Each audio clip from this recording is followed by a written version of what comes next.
The match scratched against rough wood, and Grace Donovan watched the small flame dance to life between her fingertips, illuminating the interior of the small mercantile in Walla Walla, Washington Territory, as the summer sun dipped below the Blue Mountains in 1878.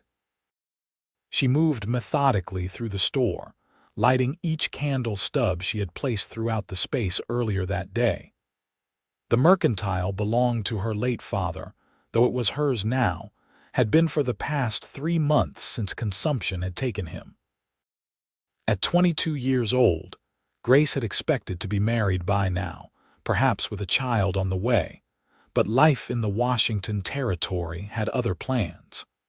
The few eligible men in town were either already spoken for or interested in claiming her father's business more than her heart. The bell above the door chimed as Grace touched flame to the 5th candle.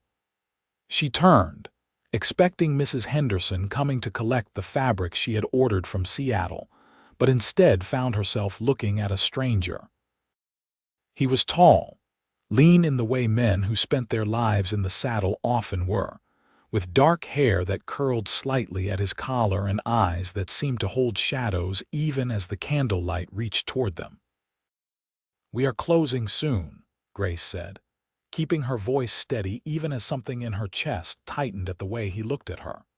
Not with the calculating gaze she had grown accustomed to from men sizing up her property, but with something raw and searching. "I apologize for the late hour, miss," he said, removing his hat to reveal more of that dark hair. "My horse threw a shoe about 5 miles back. I walked her into town slow, and the blacksmith said you might have coffee and some hardtack to spare." Grace studied him for a moment longer. His clothes were dusty from travel but well made, his boots worn but quality leather. A revolver sat at his hip, but his hands stayed well away from it, one holding his hat and the other hanging loose at his side. "I have coffee," she said finally, "and some bread from this morning." The hardtack is old enough to break teeth. The corner of his mouth lifted slightly, not quite a smile but close. "Fresh bread sounds like heaven, miss. Thank you." She gestured toward the small table near the pot-bellied stove in the corner. "Sit. I will heat the coffee." As she moved past him to the stove, she caught the scent of sage and leather and something else, something that made her think of open spaces and freedom. She pushed the thought away, focusing on stoking the embers in the stove and setting the coffee pot to warm. "I am Marcus Irving," he said from the table, and Grace glanced back to see him sitting with his hat on his knee, watching her with those shadow-filled eyes. "Riding up from Oregon, heading to Spokane Falls on business." "Grace Donovan," she replied, slicing bread with quick, practiced movements. "This is my mercantile, though if you need supplies beyond coffee and bread, you will have to come back tomorrow during proper hours." "Fair enough," Marcus said quietly. There was a quality to his voice that made Grace pause in her work, something weary and worn that went deeper than physical exhaustion. When she brought him the bread and coffee, setting both on the table with more force than necessary to cover her own reaction to him, he looked up at her with such naked gratitude that she had to turn away. She returned to lighting candles, trying to ignore the awareness prickling along her skin. The mercantile had felt too large and empty since her father died, and now it felt too small with this stranger in it. Grace touched flame to another candle, then another, watching the darkness retreat into the corners. "You have a lot of candles for one person," Marcus observed, wrapping his hands around the coffee cup as though drawing warmth from it despite the summer evening. "I do not like the dark," Grace said simply. It was more truth than she meant to offer, but something about him pulled honesty from her. "When my mother died, I was 12. My father told me that light keeps away more than darkness. It keeps away despair." She heard the chair scrape against the floor and turned to find Marcus standing, the coffee forgotten on the table. He was looking at her with an intensity that made her breath catch. "Your father was a wise man," he said, and she could hear the roughness in his voice, the edges of something painful. "I have been walking in darkness for 2 years now. Sometimes I think it is all that is left of me." Grace should have felt afraid. This was a stranger, a man with a gun and strength enough to overpower her if he chose. But what she felt instead was recognition, as though she was looking at her own grief reflected back at her in a different form. "What happened 2 years ago?" she asked, the question barely a whisper.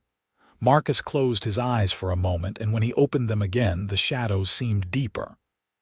"I lost my wife and daughter to fever in Portland. Sarah was 24. Emma was 3. I was away buying cattle when it happened.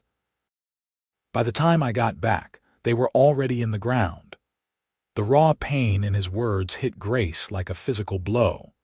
She set down the candle she was holding and moved toward him without thinking, crossing the space between them until she stood close enough to see the flecks of gold in his dark eyes. "I am sorry," she said, and the inadequacy of those words filled her with frustration. "There is nothing I can say that will make that better." "You do not have to say anything," Marcus replied, and to her surprise he reached out slowly, giving her time to step back if she wanted and touch the candle in her hand. "But if you are still lighting candles, I wonder if you might light one more." "What do you mean?" Grace asked, though something in her already understood. Marcus took a shaky breath, and in the candlelight she could see the gleam of unshed tears in his eyes. "Light my darkness forever," he said, the words tumbling out as though he had not meant to speak them but could not hold them back. "I know I have no right to ask. I am a stranger who walked into your store at closing time. But the moment I saw you standing there, bringing light to this place, I thought maybe there was still something in this world worth hoping for." Grace's heart was pounding so hard she could hear it in her ears. Every practical bone in her body screamed that this was madness. She did not know this man.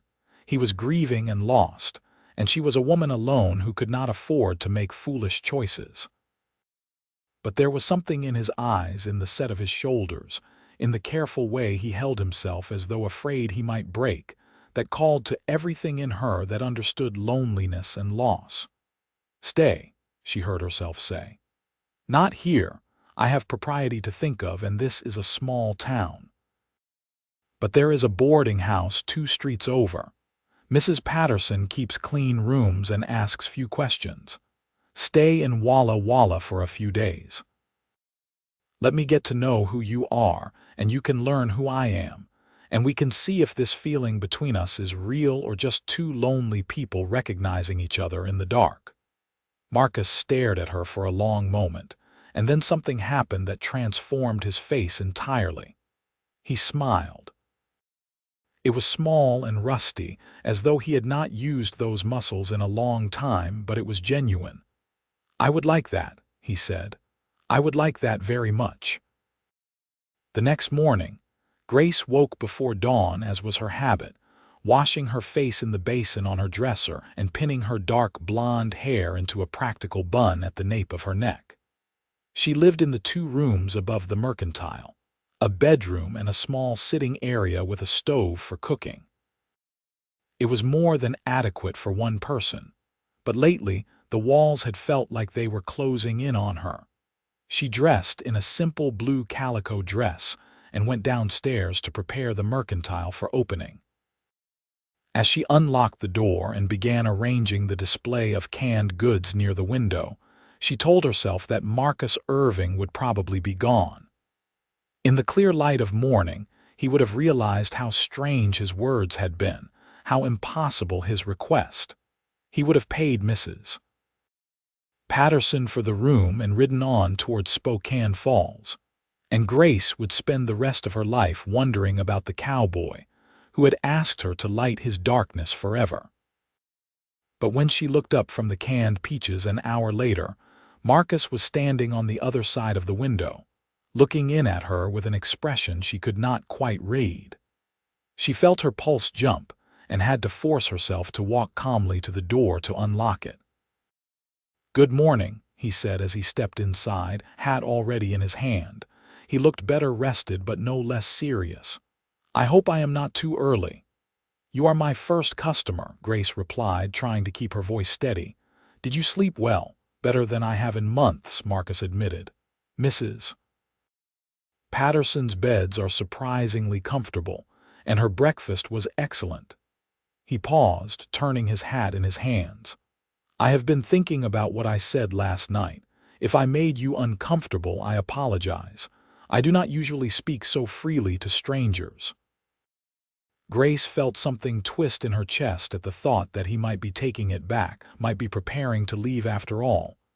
"You did not make me uncomfortable," she said quickly. Surprised, perhaps, but not uncomfortable. Relief washed over his features. "Good, because I meant what I said. Every word." He took a step closer, and Grace could smell sage and soap and coffee. "I know this is unusual. I know we just met. But I have learned that life is too short and too unpredictable to waste time pretending we do not feel what we feel." "And what do you feel?" Grace asked, her heart hammering against her ribs. Marcus looked at her with those shadow-filled eyes. But this morning there was something else there too, something that looked almost like hope. "I feel like I have been walking through a storm for 2 years, and last night I finally found shelter. I feel like you understand something about loss and loneliness that most people do not. And I feel like if I ride away from Walla Walla without getting to know you better, I will regret it for the rest of my life." Grace gripped the counter behind her to steady herself. "My father has only been gone 3 months, she said, forcing herself to be honest. "Some days I wake up and forget he is dead, and I start to call for him before I remember. I am still learning how to run this business on my own, still learning how to be alone. I do not know if I have anything to give you." "I am not asking you to give me anything," Marcus said gently. "I am just asking for time. Let me help around the store. Let me prove that I am not just some drifter looking for a meal and a pretty face. Let me show you that what I feel is real." Grace studied him for a long moment, searching for signs of dishonesty or ulterior motives, but all she saw was sincerity and a desperate kind of hope that matched the feeling growing in her own chest. "All right," she said finally. "You can stay. Help in the store. But I meant what I said about propriety. This is a small town, and I cannot afford to have people talking." "I understand," Marcus said, and the smile that crossed his face was brighter than the one from the night before. "You will not regret this, Grace. I promise." The morning passed in a blur of activity. Marcus proved himself useful immediately, moving heavy crates that Grace had been putting off for days and organizing the shelves with an efficiency that spoke of someone familiar with hard work.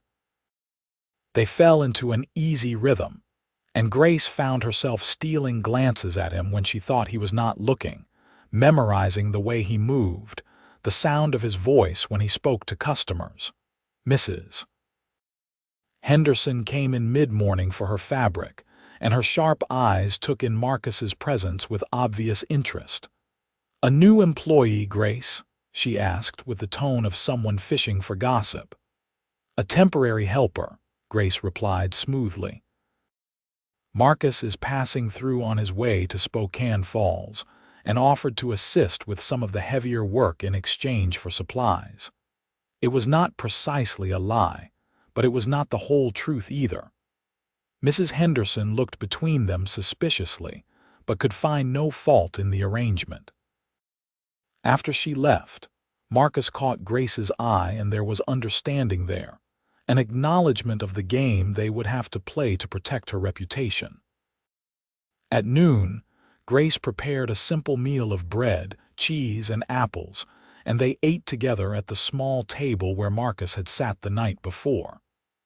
"Tell me about your father," Marcus said as he cut an apple into precise slices. "What was he like?"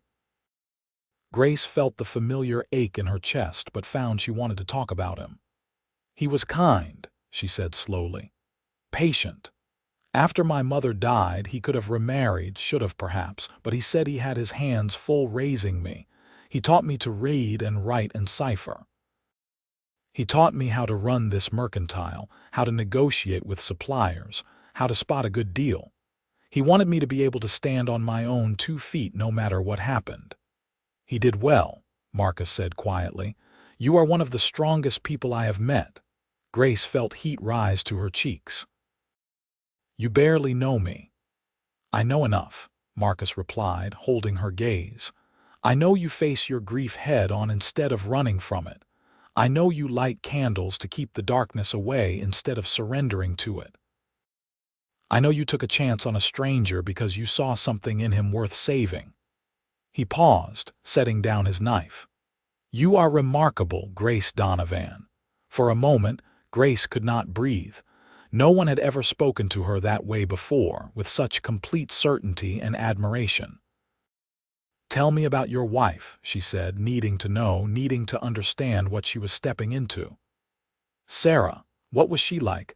Pain flickered across Marcus's face, but he did not look away. "She was sunshine," he said softly. "Always smiling, always finding the good in people. She loved to sing, had the most beautiful voice. Emma inherited that from her." His voice cracked slightly, and he had to pause before continuing. "Sarah would have liked you. She always said I needed someone who could challenge me, who would not let me brood." "Did you brood often?" Grace asked with a small smile. "According to Sarah, constantly," Marcus replied, and there was fondness in his voice beneath the grief. "She used to tease me about it, said I had the disposition of a storm cloud, but she loved me anyway. We were married for 5 years. Good years. And then—" He trailed off, staring at his hands. Grace reached across the table and covered his hand with hers. The touch sent electricity through her, but she did not pull away. "You do not have to talk about it if you do not want to." Marcus turned his hand over, lacing his fingers with hers. His hand was calloused and warm, and Grace felt something settle in her chest at the contact. "The fever came on quick," he said, his voice rough. "Our neighbor sent word to where I was, but I was 3 days' ride away. By the time I got home, they were both already gone. I did not get to say goodbye. Did not get to hold them one last time.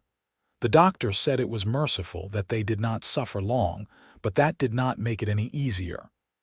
"No," Grace agreed, thinking of her father's slow decline, the way she had watched him fade over months. "It never does." They sat in silence for a while, hands joined across the table, 2 people who understood loss in ways they wished they did not.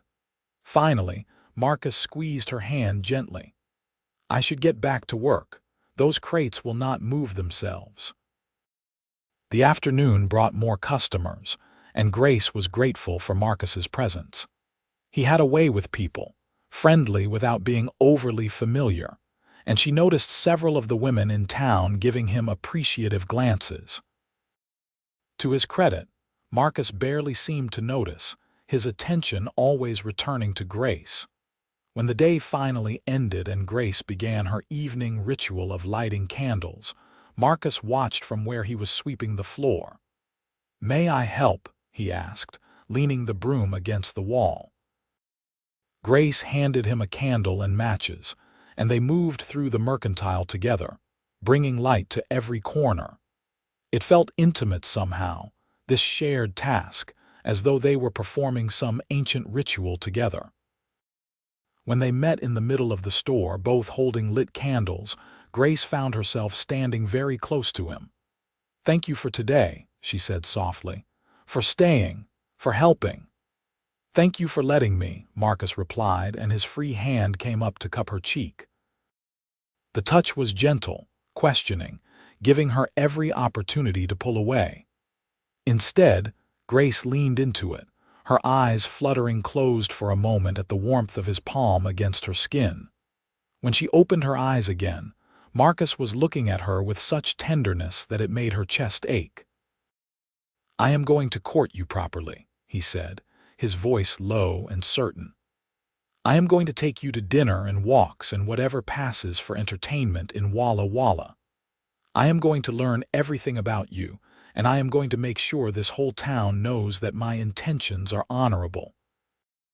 "And what are your intentions?" Grace whispered, barely daring to hope. Marcus's thumb stroked across her cheekbone. "To marry you if you will have me, to build a life here with you, to make sure you never have to light candles alone again." It was too fast, too soon, too impossible. Grace knew that, but she also knew that what she felt for this man was real and powerful and unlike anything she had experienced before. "Ask me again in a month," she said, surprising herself. "Court me like you said. Let us be sure." "I am already sure," Marcus said, but he was smiling. "But I will wait. I will wait as long as you need." The next weeks fell into a pattern that felt both new and comfortably familiar. Marcus took a room at Mrs. Patterson's boarding house, but spent his days at the mercantile, helping Grace with everything from inventory to repairs to dealing with difficult customers. He was good at carpentry, she discovered, and fixed the sagging steps at the back of the building and reinforced the shelves that had been wobbling for months. In the evenings, after the store closed, they would walk together through the streets of Walla Walla. Marcus told her about growing up in Missouri, about coming west after the war, about the ranch he had tried to build in Oregon and had to sell after Sarah and Emma died, because he could not bear to stay in the place where he had lost them. Grace told him about her childhood, about her mother's death, about her father's determination to give her every opportunity despite the limitations placed on women. On Sundays, they attended church together, sitting side by side in the hard wooden pews while Reverend Thompson droned on about sin and redemption. Grace was acutely aware of the whispers, the speculative looks from other townspeople, but Marcus seemed unbothered by it all. His attention was focused solely on her, and there was something both thrilling and steadying about being the center of someone's world. 3 weeks after Marcus had first walked into her mercantile, he took her to dinner at the hotel restaurant, the nicest establishment in Walla Walla. Grace wore her best dress, a deep green silk that had been her mother's, altered to fit her frame. When Marcus saw her, his eyes widened and he went very still. "You look beautiful," he said, and the reverence in his voice made Grace feel like she was glowing from the inside out. The dinner was perfect. They talked and laughed, and Grace found herself relaxing in a way she had not since before her father's illness. Marcus told stories about his travels, about the characters he had met on the road, and Grace shared memories of running the mercantile, of the odd requests and stranger transactions she had witnessed. As they walked back to her mercantile under a sky full of stars, Marcus took her hand. They had held hands before, but this felt different somehow, more deliberate.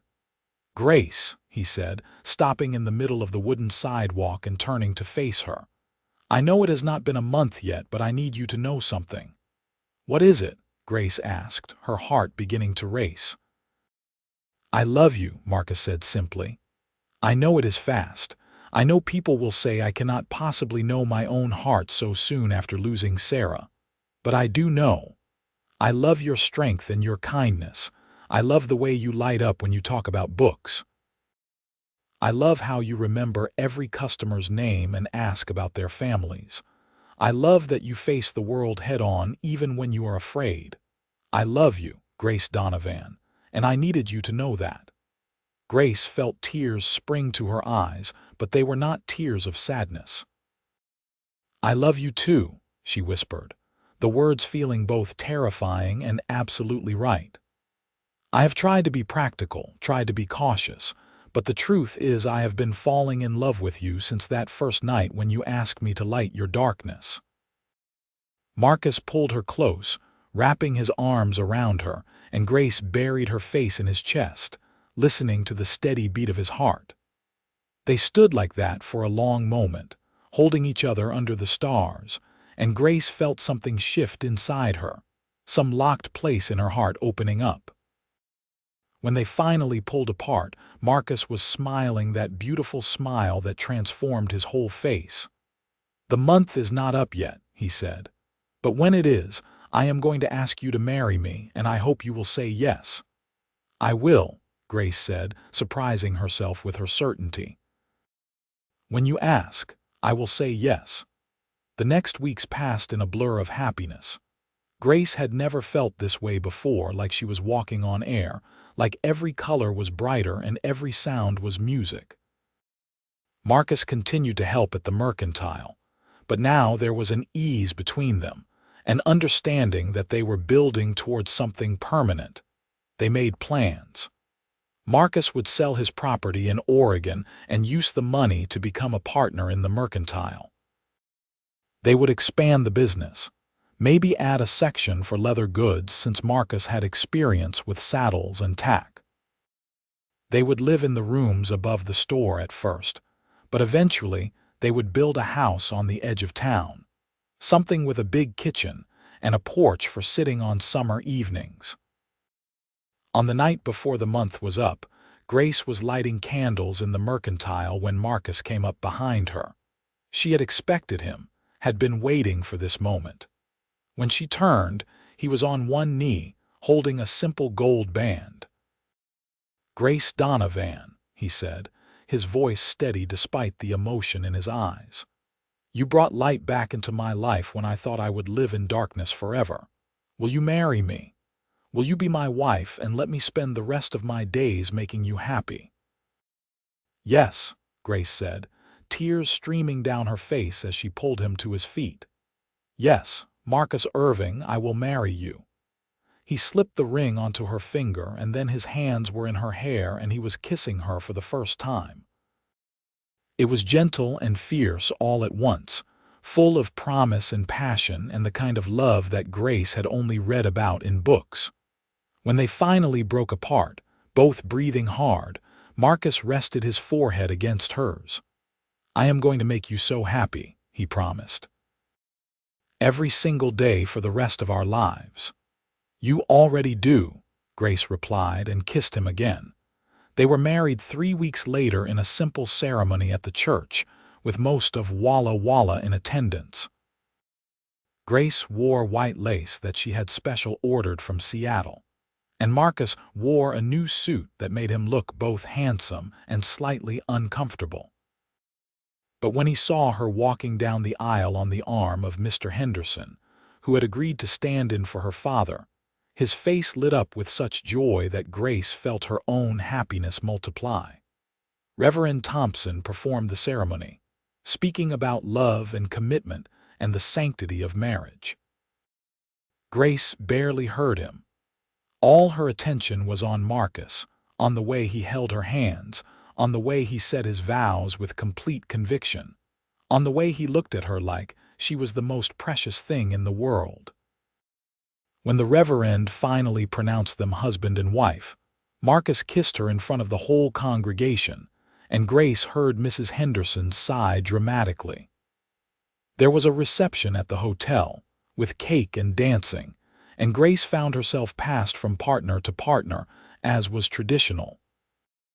But every time the music brought her back to Marcus, she felt like she was coming home. That night, in the rooms above the mercantile that were now their shared home, Marcus carried her across the threshold despite her laughing protests. He set her down gently in their bedroom, and for a moment they just looked at each other. "Are you happy?" Marcus asked, reaching up to unpin her hair, letting it fall in waves around her shoulders. "Happier than I have ever been," Grace replied honestly. She reached up to help him with the buttons of his shirt, her fingers trembling slightly with nerves and anticipation. "Are you?" "I never thought I could feel this way again," Marcus admitted, his hands finding her waist and pulling her close. "After Sarah and Emma, I thought that part of my life was over. But you gave me a second chance, Grace. You showed me that it is possible to love again, to hope again." Grace cupped his face in her hands, looking into those eyes that no longer held only shadows but also light. "We gave each other a second chance," she corrected. "I was drowning in grief and loneliness, and you pulled me out of it." They made love that night with a tenderness and passion that left Grace breathless.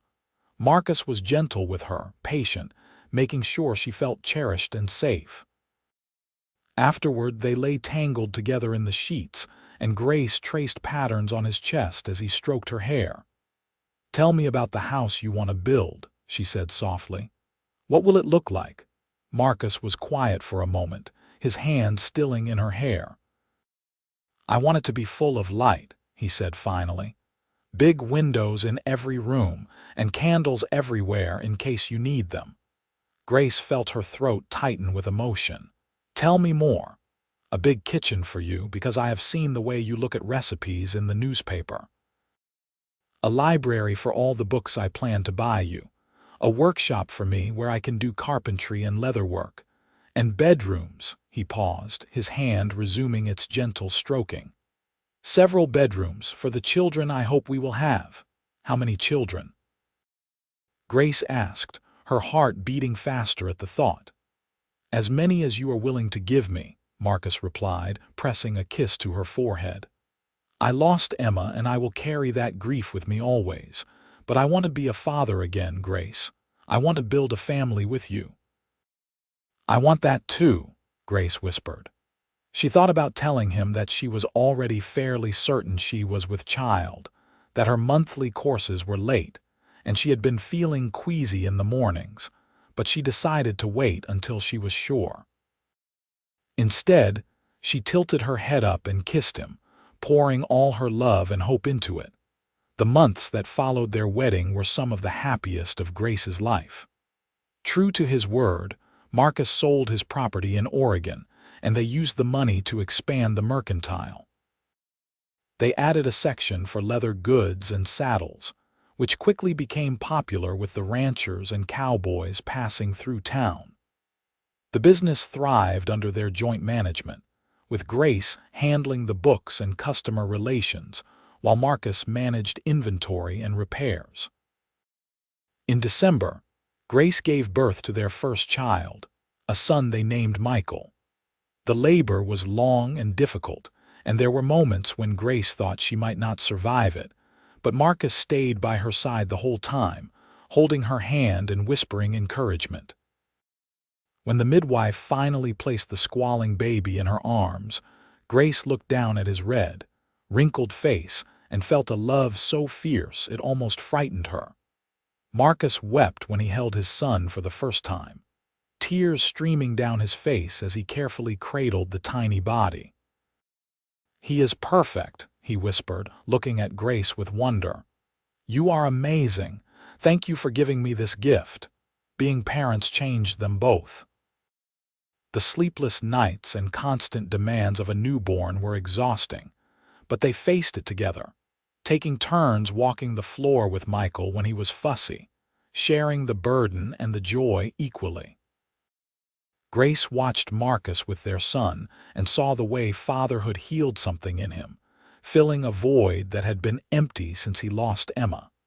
2 years later, they had a daughter, whom they named Margaret after Grace's mother. She was quieter than Michael had been, with serious gray eyes that seemed to take in everything. Marcus doted on her shamelessly, and Grace often found him sitting in the rocking chair with Margaret in his arms, singing to her in a low, gentle voice. By this time, they had started construction on their house on the edge of town. It was everything Marcus had promised and more. Large windows let in the light, and there were built-in shelves for candles throughout. The kitchen was spacious and well-appointed. The library was lined with books, and there were 4 bedrooms upstairs. They moved into the new house when Margaret was 6 months old, and Grace spent the first week just walking from room to room, marveling at the space and the light and the fact that this was theirs, that they had built this together. Marcus had done most of the carpentry himself, and she could see his love in every joint and corner. The mercantile continued to prosper. They hired a young man named Tom to help manage the day-to-day operations, which gave Grace and Marcus more time to focus on their growing family. In 1883, Grace gave birth to twins, a boy and girl they named Matthew and Mary. The pregnancy had been difficult, and the birth even more so, and afterward the doctor told her that she should not have more children. Grace grieved the loss of future babies, but Marcus held her and reminded her that they had been blessed with 4 healthy children, more than many people ever had. "I would rather have you," he said fiercely, "than risk losing you for another child. You are the light of my life, Grace. I cannot lose you." The children grew, and the house that had seemed so large when they moved in began to feel full of life and laughter. Michael was serious and studious like Grace, always with his nose in a book. Margaret was quiet but observant, with a gift for drawing and painting. Matthew was wild and adventurous, constantly bringing home stray animals and getting into mischief. Mary was the social one, making friends everywhere she went and charming everyone she met. Marcus proved to be a wonderful father. He was patient and kind, teaching the boys to ride and work with leather while encouraging the girls to pursue their interests without limitation. Grace watched him with their children and felt her love for him deepen with each passing year. One evening in the summer of 1886, when Michael was 7 and the twins were 3, Grace was lighting candles throughout their house as the sun set. It had become her ritual, one she performed every evening, though now she had help. Margaret followed her with a small candle of her own, carefully lighting the votives within her reach while Grace handled the higher ones. Marcus came in from the workshop, sawdust in his hair and a smile on his face. He watched Grace and Margaret moving through the house, bringing light to every corner, and there was such love in his eyes that Grace felt her breath catch. "What are you thinking about?" she asked, pausing in her task. Marcus crossed the room to her, pulling her into his arms despite Margaret's giggles. "I'm thinking about the night we met," he said. "When I walked into your mercantile and saw you lighting candles. I was so lost back then, Grace. I did not think I would ever find my way back to the light." "And now?" Grace asked, though she already knew the answer. "Now I live in the light every day," Marcus replied, kissing her forehead. "You did what I asked, my love. You lit my darkness forever. You gave me a life I never thought I would have again. You gave me hope and love and a family." He paused, emotion thick in his voice. "You saved me, Grace." Grace pulled back enough to look up at him, reaching up to brush the sawdust from his hair. "We saved each other," she corrected gently. "I was just as lost as you were, just as alone. We found each other in the darkness and we brought each other into the light." Margaret tugged on Grace's skirt. "Mama, can I light the candles in my room?" "Of course, sweetheart," Grace said, handing her daughter a fresh candle. "Go ahead, be careful." They watched Margaret toddle off, her small form moving through the house with purpose. Marcus's arms tightened around Grace. "Do you ever regret it?" he asked quietly. "Marrying me so quickly, taking such a risk on a stranger?" "Never," Grace said without hesitation. "Not for a single moment." "You are the best decision I ever made," Marcus Irving. He kissed her then, slow and deep, the kind of kiss that still made her knees weak even after years of marriage. When they broke apart, both breathing harder, Marcus rested his forehead against hers. "I love you," he said. "More than words can express. You are my heart, my light, my everything." "I love you too," Grace whispered back, "always and forever." The years continued to pass, each one bringing new joys and challenges. The children grew and changed, developing their own personalities and dreams. Michael decided he wanted to be a teacher and began working with Reverend Thompson to prepare for college. Margaret's artistic talents flourished, and Marcus built her a studio in the workshop where she could paint to her heart's content. Matthew announced at age 10 that he wanted to be a rancher, and Marcus began teaching him everything he knew about horses and cattle. Mary talked about becoming a nurse, fascinated by the healing arts. The mercantile expanded again, taking over the building next door. They now carried everything from dry goods to farm equipment, to books and luxury items ordered from back east. It had become the most successful business in Walla Walla, and Grace and Marcus were respected members of the community. But more than the business success, or the beautiful house, or the thriving children, what mattered most to both of them was the love they shared. Even after years of marriage, Marcus still watched Grace light candles in the evening with that same look of wonder he had worn the night they met. And Grace still felt her heart skip when she saw him smile, still felt that same rush of recognition and belonging. On their 10th wedding anniversary, Marcus gave Grace a gift. It was a set of beautiful silver candle holders, 12 of them, each one engraved with a date. "What are these?" Grace asked, running her fingers over the engraved numbers. "Important dates," Marcus explained, pointing to each one. "The night we met, the night I proposed, our wedding day, the births of each of our children. And this one," he touched the last holder which had no date engraved yet, "is for the future, for all the moments still to come." Grace felt tears spring to her eyes. "Marcus, they are beautiful, perfect." "Not as perfect as you," he replied, pulling her close. "Not as perfect as the life we have built together." That night, they used the new candle holders for the first time, placing them throughout the house and lighting them together as their children watched. The warm glow filled every room, and Grace thought about that first night in the mercantile when she had been alone with her grief, lighting candles to keep the darkness at bay. She had been so lonely then, so lost. And then Marcus had walked through her door, a man drowning in his own darkness, and somehow they had found a way to bring each other into the light. "What are you thinking about?" Marcus asked, coming to stand beside her as the children scattered to their various evening activities. Grace leaned into him, feeling the solid warmth of his body against hers. "I am thinking about how lucky we are," she said.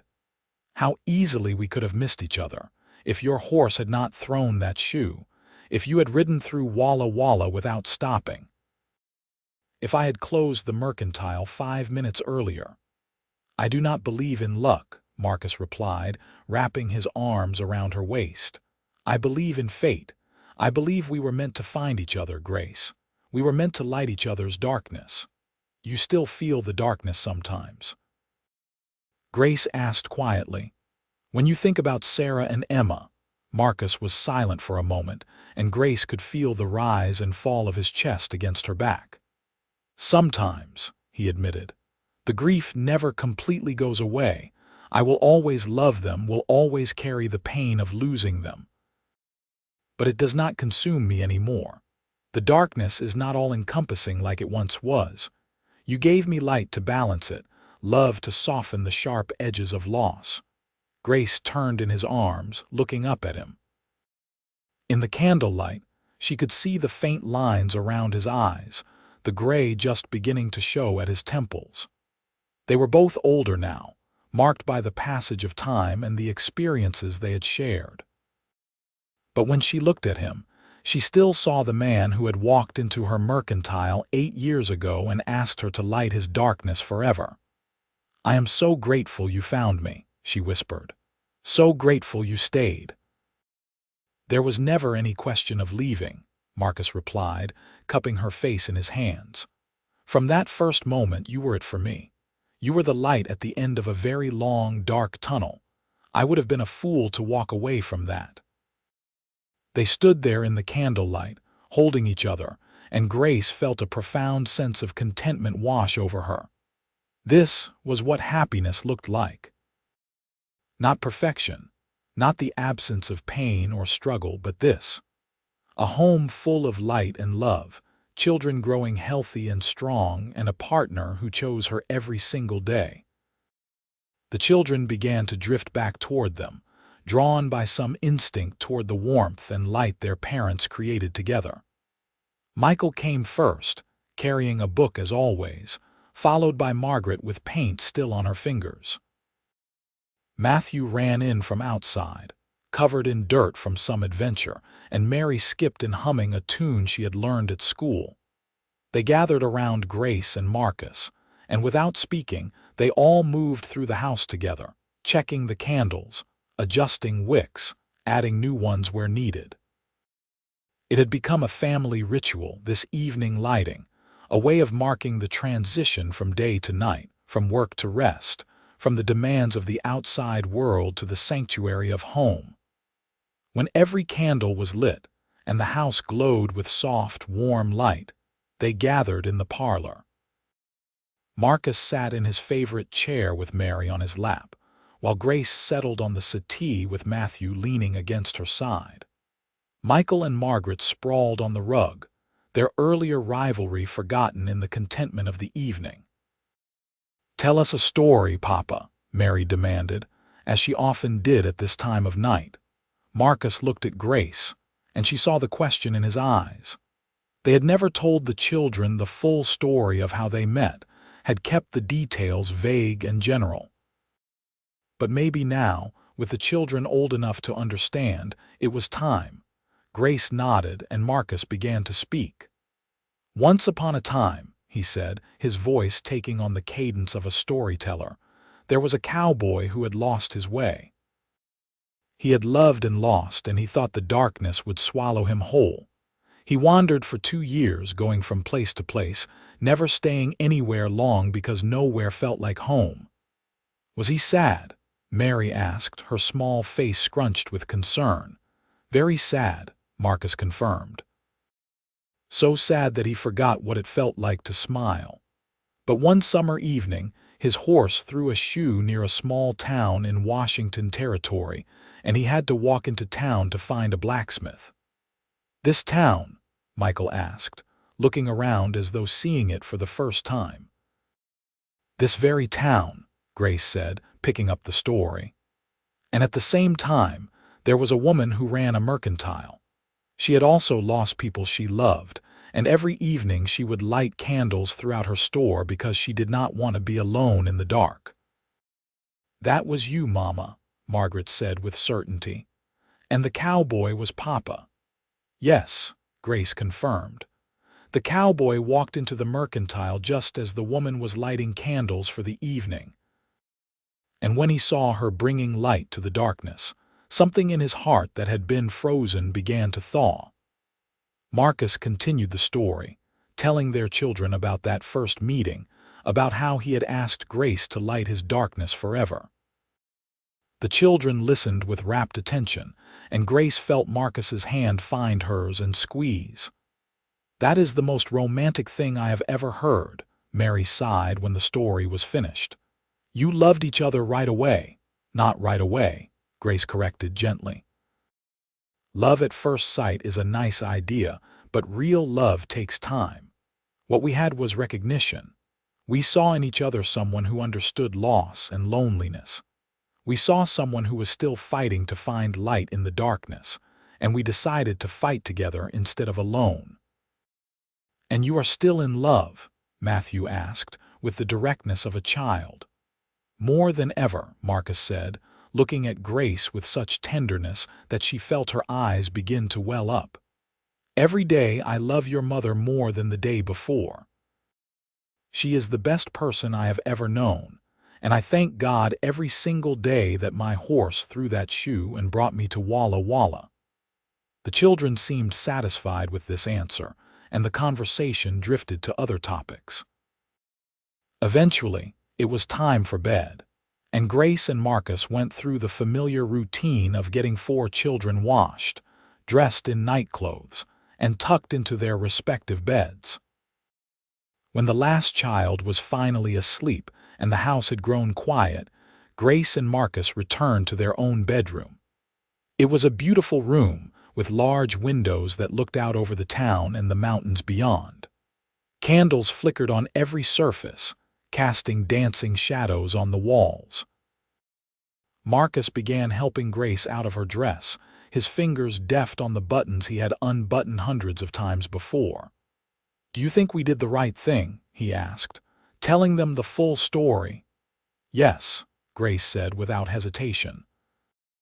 "I want them to know that love can come from unexpected places, that it is all right to be broken, because broken people can still find wholeness in each other. I want them to know that their parents chose each other deliberately, with full knowledge of each other's scars and wounds." "You are wise," Marcus murmured, pressing a kiss to the nape of her neck as he finished with the last button.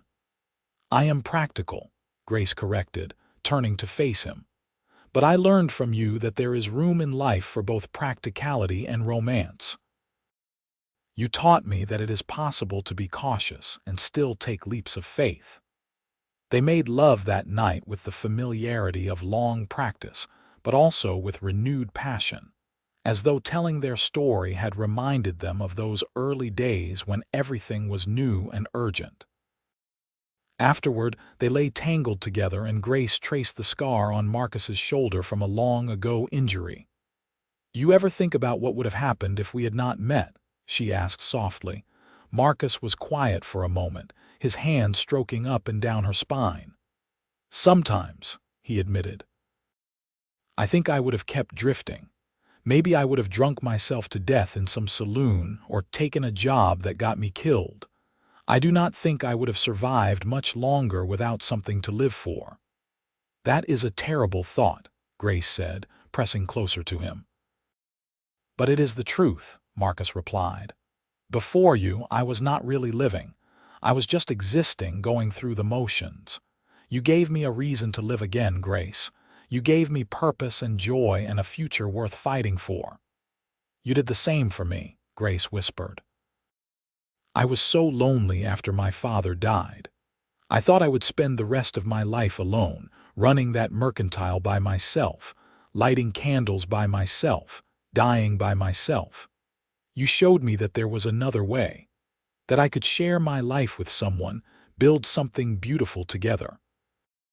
They fell asleep like that, wrapped around each other, and Grace's last thought before sleep claimed her was how grateful she was that Marcus's horse had thrown that shoe, that he had walked into her mercantile, that he had been brave enough to ask her to light his darkness forever.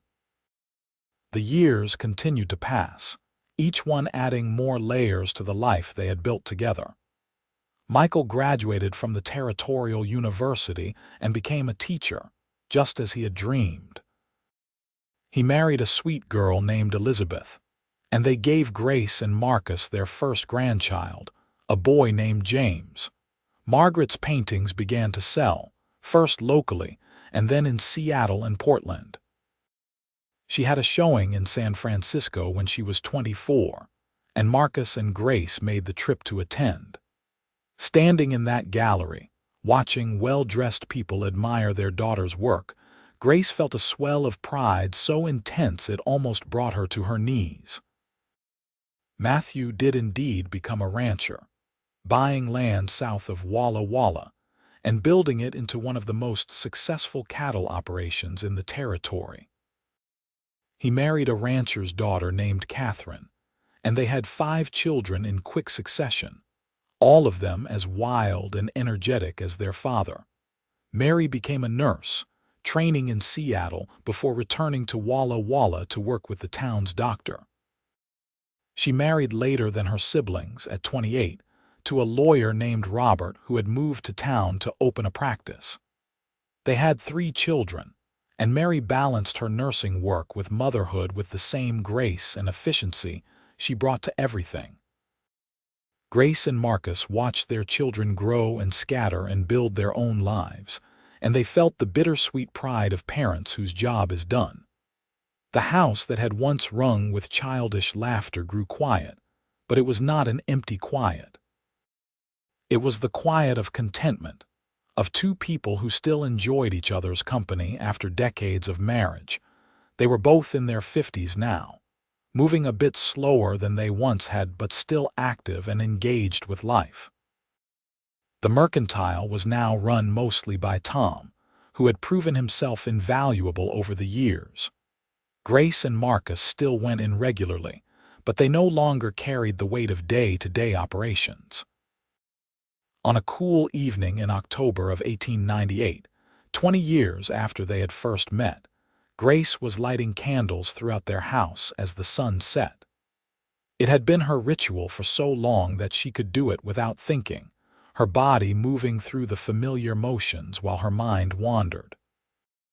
She thought about how much had changed in those 20 years.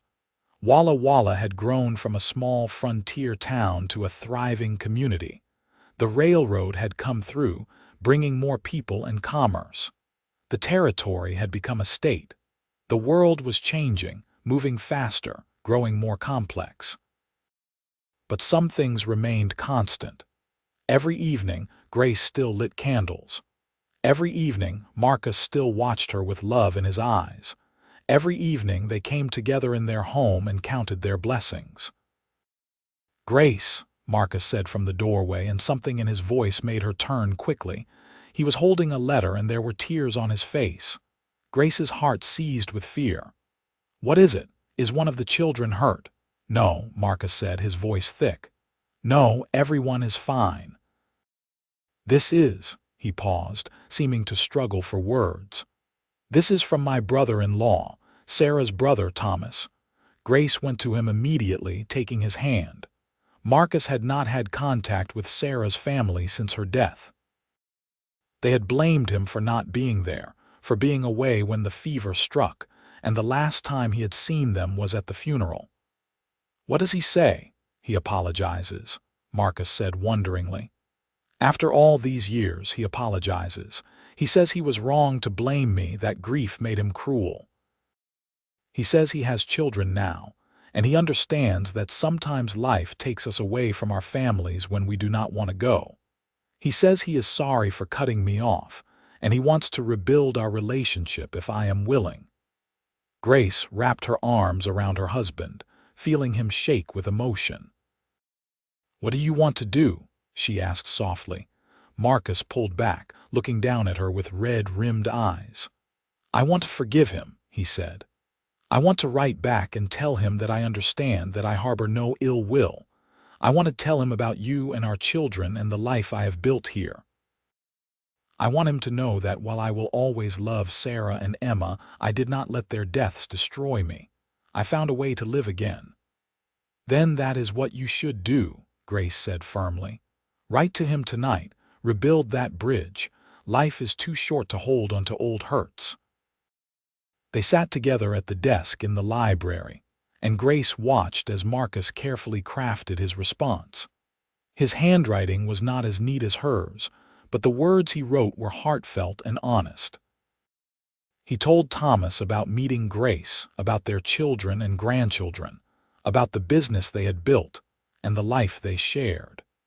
He wrote about how he still grieved Sarah and Emma, but how that grief no longer defined him. When the letter was finished and sealed, Marcus turned to Grace with such gratitude in his eyes that it made her chest ache. "Thank you," he said simply, "for understanding, for not being jealous of my past." "Your past made you who you are," Grace replied. "I would never be jealous of that. Sarah and Emma were part of your life, part of your heart. I have never wanted to replace them or erase them. I just wanted to add to your story, to give you new chapters full of light and love. You have done that and so much more," Marcus said, pulling her into his arms. "You have given me everything, Grace. A home, a family, a reason to wake up every morning. You are my greatest blessing." They made love that night with a poignancy born of the reminder that life is precious and uncertain. Marcus held Grace as though she was something infinitely valuable, and she returned his touch with equal reverence. 20 years had not dulled their passion for each other, had only deepened it into something richer and more complex. Afterward, lying in their bed with the windows open to let in the cool night air, Grace said, "I have been thinking about something." "What is that?" Marcus asked, his fingers tracing lazy patterns on her shoulder. "In the story you told the children about the cowboy who asked the woman to light his darkness forever." Grace paused, gathering her thoughts. "You made it sound like I was doing you this great service, bringing you into the light. But you did the same for me, Marcus. You lit my darkness too." Marcus propped himself up on one elbow, looking down at her in the dimness. "How so?" "I was drowning in loneliness and grief," Grace said. "I had lost my mother, then my father. I thought I would spend my life alone, that I had missed my chance at love and family. But then you walked through my door, and suddenly everything changed.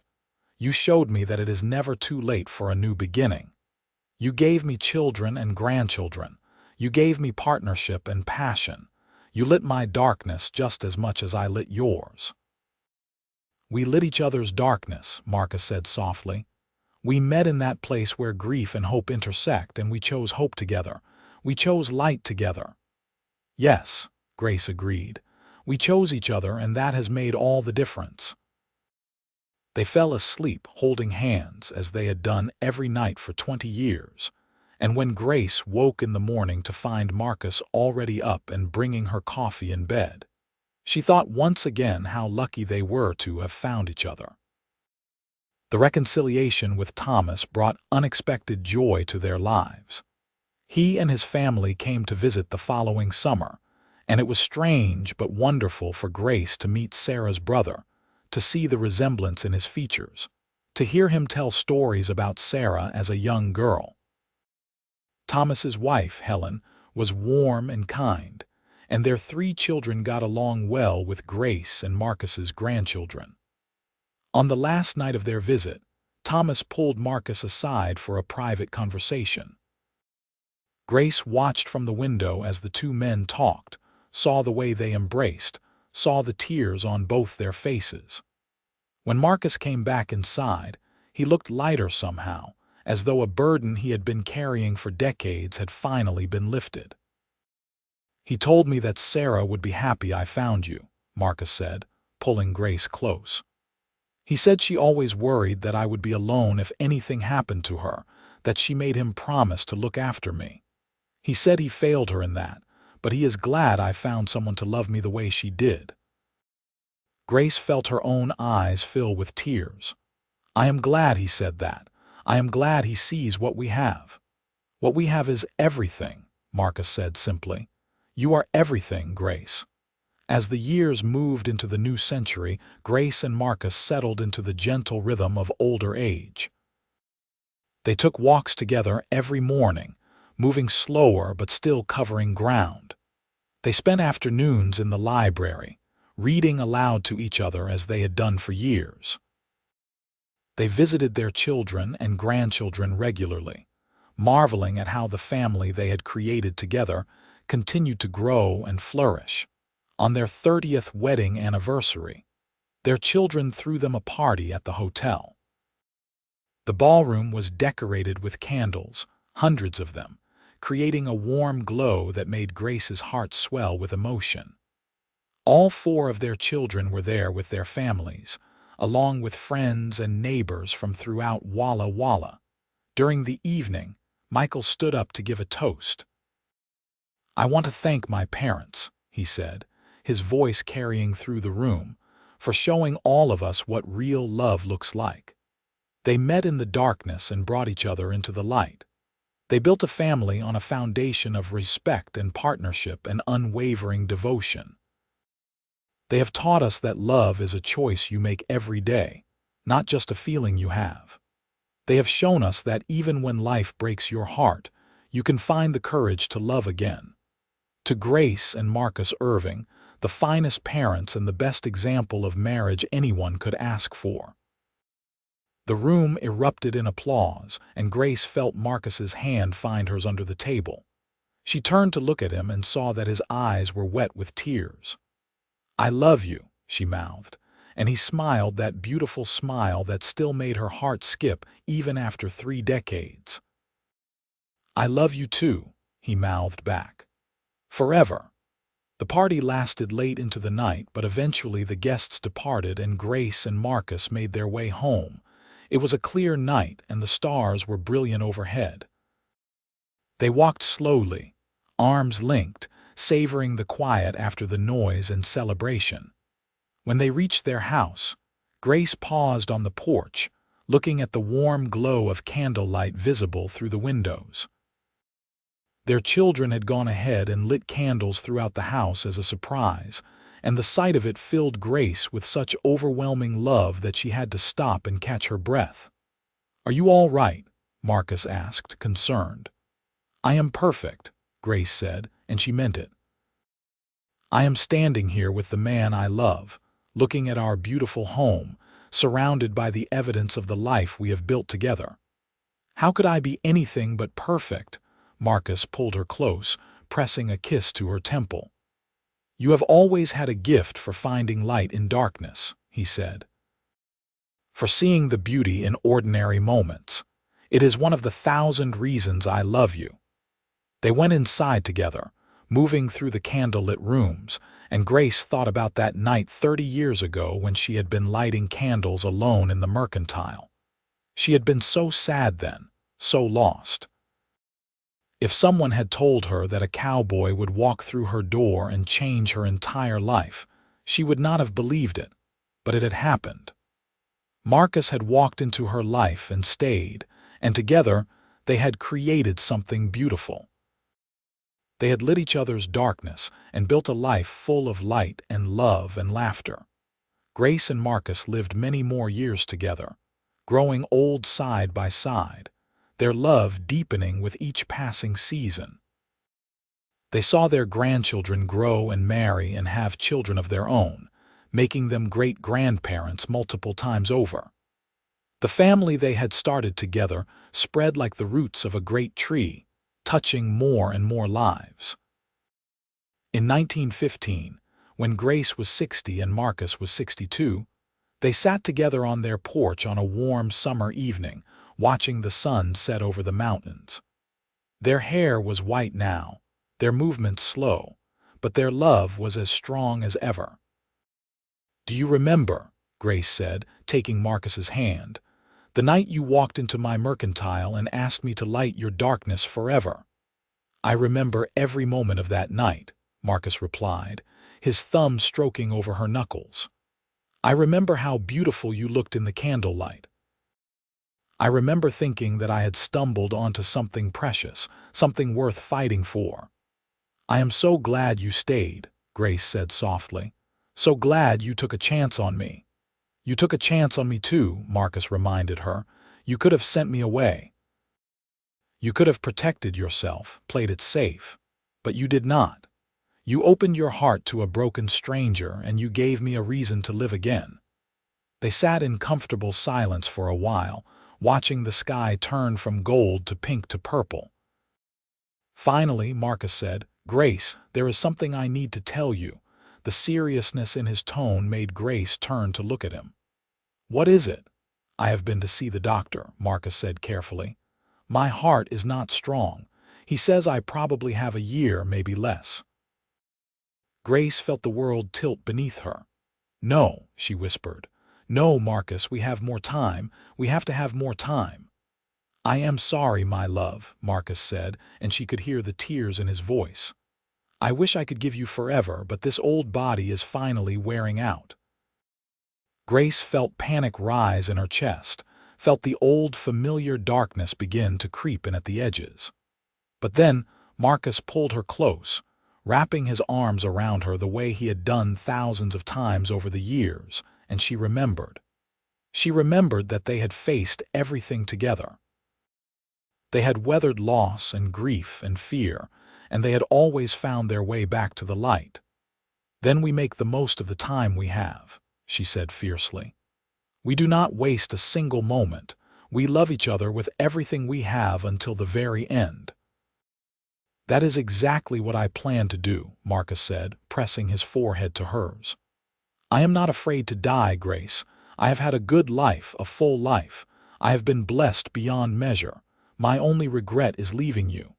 "You will never leave me," Grace said, her hands cupping his face. "You will be in my heart always. You will be in our children and grandchildren. You will be in every candle I light for the rest of my days. You are part of me now, Marcus Irving. Death cannot change that." They held each other as the last light faded from the sky, two people who had found each other in the darkness and created a lifetime of light together. And when Grace finally pulled back to wipe the tears from both their faces, she said, "Come, let us light the candles. Let us bring light to this house one more time together." Marcus lived for 14 more months, and they were good months, sweet months despite the shadow of his coming death. He spent time with each of his children and grandchildren, sharing stories and wisdom and love. He put his affairs in order, making sure Grace would be taken care of. And every evening, he and Grace lit candles together, continuing the ritual that had defined their relationship from the very beginning. On a cool October evening in 1916, 38 years after they had first met, Marcus died peacefully in his sleep with Grace holding his hand. She had known it was coming, had felt the shift in him during the day, the way he seemed to be pulling away from the world. But knowing did not make it easier. The funeral was large, attended by what seemed like half of Walla Walla. Their children stood strong, supporting Grace while dealing with their own grief. The grandchildren wept openly. Friends and neighbors came to pay their respects to a man who had been kind and generous and deeply loved. But it was the private moment after everyone had gone, when Grace stood alone by the grave, that she finally let herself break. The darkness she had held at bay for so long came rushing in, threatening to overwhelm her. She sank to her knees in the grass, pressing her hands to the fresh earth, and wept. "You lit my darkness," she whispered. "You lit my darkness, Marcus, and now you are gone, and I do not know how to find the light without you." But even as she said the words, she felt a warmth in her chest, a presence that felt like Marcus even though she knew that was impossible. And she remembered what he had told her once, that she had a gift for finding light in darkness, for seeing beauty in ordinary moments. He had given her that gift by loving her, by showing her that even broken people could build beautiful things. Grace stood slowly, wiping her eyes, and looked around at the cemetery. It was growing dark, and she could see lights beginning to appear in the windows of houses throughout Walla Walla. Candles being lit, lamps being kindled, people bringing light to their homes as evening fell. She was not alone in the darkness. She had her children and grandchildren. She had the life she and Marcus had built together. She had the memories of 38 years of love and partnership, and she had the light he had helped her find within herself. Grace walked home slowly, her body aching with grief but her spirit not entirely broken. When she reached the house, she saw that her children had already come and lit candles throughout, just as they had done on her anniversary. The house glowed with warm light, and Grace felt something ease in her chest. She would survive this. Not because it did not hurt, not because she did not wish with every fiber of her being that Marcus was still with her, but because he had taught her how to survive. He had shown her that even in the deepest darkness, it was possible to find light. That love did not end with death but continued, changing form but never disappearing. Grace lived for another 12 years after Marcus's death, and they were good years despite the loneliness. She threw herself into her family, helping with grandchildren and great-grandchildren, being present for weddings and christenings and celebrations. She kept the mercantile running with Tom's help until she finally sold it to him when she was 70. Every evening, without fail, she lit candles throughout her house. It was her connection to Marcus, her way of honoring the promise they had made to each other to light each other's darkness forever. And every evening, as she moved through the rooms bringing light to every corner, she felt him with her, In 1928, Grace Donovan Irving died peacefully in her sleep at the age of 72, surrounded by children and grandchildren who loved her dearly. At her funeral, the youngest great-grandchild, a girl of 5 named Emma after Marcus's first daughter, asked why everyone was lighting candles. "Because your great-grandmother taught us that light keeps away the darkness," Michael explained, his voice thick with emotion. "She and your great-grandfather showed all of us how to bring light into the world, how to love through grief, how to build something beautiful even when life tries to break you." "They were very much in love, weren't they?" young Emma asked. "More than you can imagine," Michael said, looking at the candles flickering throughout the church. "They found each other in the darkness and brought each other into the light. And then they spent the rest of their lives doing the same for everyone around them. They were the best people I have ever known." Grace was buried next to Marcus in the Walla Walla cemetery, and on their shared headstone their children had inscribed simple words: "They lit each other's darkness forever."